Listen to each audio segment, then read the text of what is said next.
Well, welcome back again this week. We are spending time on the French Revolution and the effect of the Illuminati on that event due to the profound influence that it had on American politics at the time, even up today in the Western world and even into the Middle East. Americans believe the French Revolution was the same as ours. It was not. The American Revolution protected God-given rights. It limited government. In other words, it gave us liberty. Whereas the French Revolution was based on democracy, atheism, and gave them tyranny. The American people were better educated in the elements of freedom. And this has always been a problem for the conspiracy in its attempts to subvert the American system. As John Adams wrote, "But what do we mean by the American Revolution? Do we mean the American War? The Revolution was effected before the war commenced.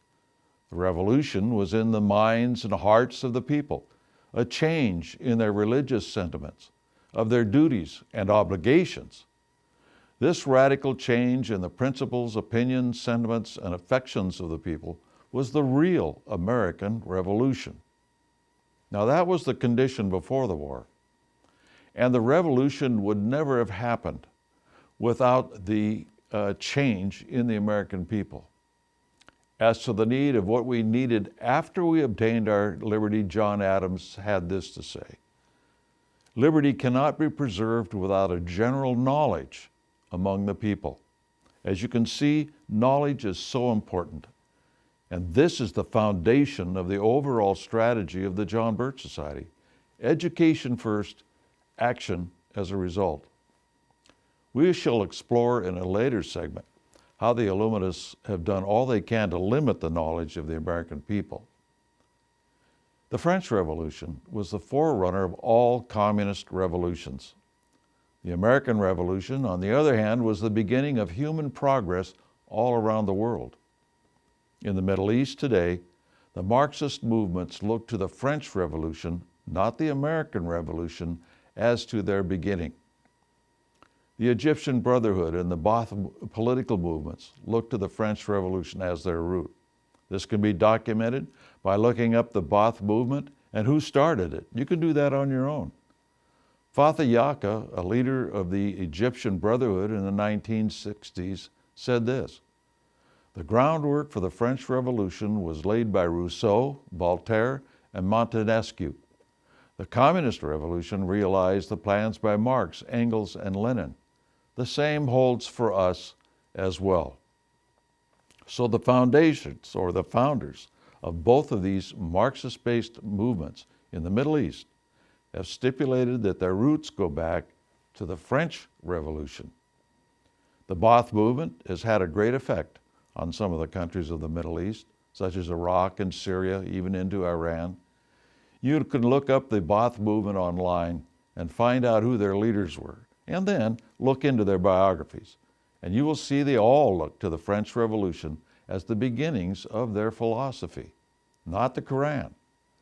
The American War of Independence established and maintained individual freedom and limited government, whereas the French Revolution established a reign of terror and the guillotine, beheading untold thousands who were so-called enemies of the state, royalty, priests, nuns, even common citizens. Isn't it strange how totalitarians love cutting people's heads off? The French Revolution was inspired by Illuminati forces and their minions.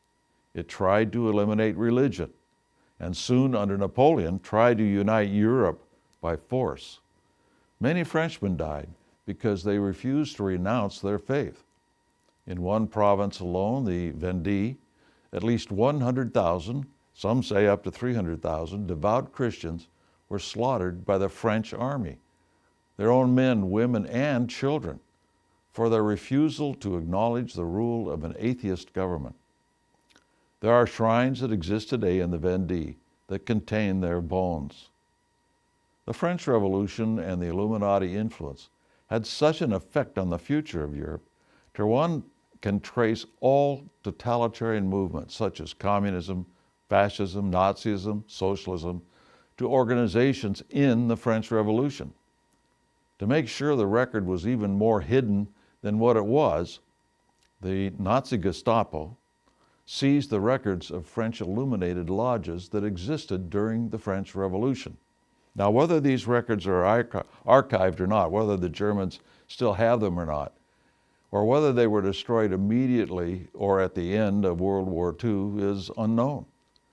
If these records still exist, it would behoove some student of the history of the Illuminati with a command of both the German and French languages to try and ferret them out and to publish them. We believe that such information would be very pertinent to the history of the United States as well, based on the Americans who were involved at the time, such as Benjamin Franklin, Thomas Jefferson, and others. Some of these Americans imported Illuminism to our country. We will begin to demonstrate this in our next segment.